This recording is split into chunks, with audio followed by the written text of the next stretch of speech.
यो अवस्था केराबारी भन्दा भित्र आएर यहाँ एउटा ड्र्यागन फ्रुटको यो फर्म छ विशाल। यति राम्रो व्यवस्थापन गर्नुभएको रहेछ।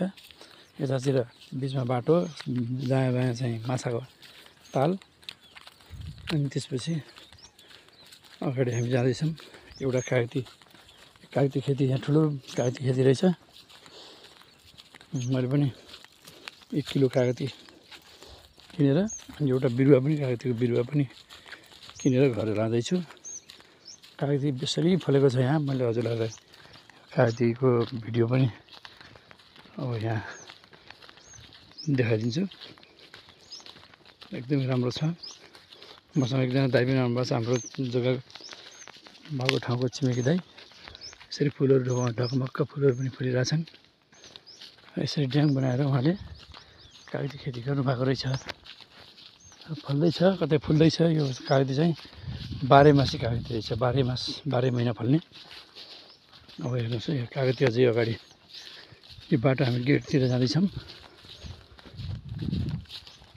कागती यसरी ड्याङ बनाएर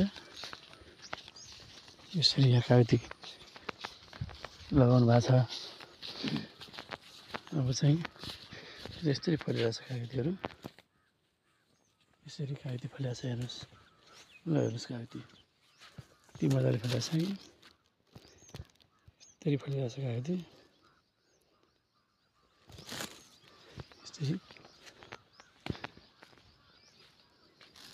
यसरी फलिरहेछ।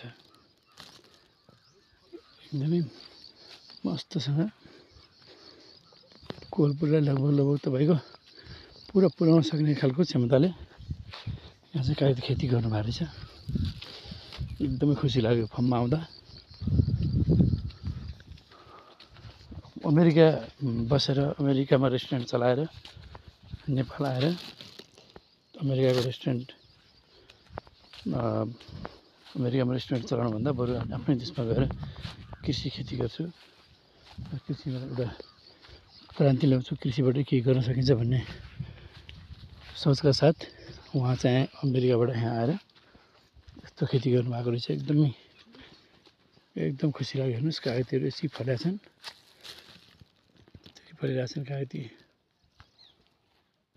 ल हेर्नुहोस्, गरेपछि के हुँदैन र भन्ने एउटा कुराको प्रमाणित पनि उहाँले गर्नुभएको छ। अरू दायाँ बायाँ अरू जग्गाहरू सबै बाँझै छन्, तर उहाँले तारबार गरेर पानी निकालेर जमिनमा यति राम्रो गर्नुभएको छ।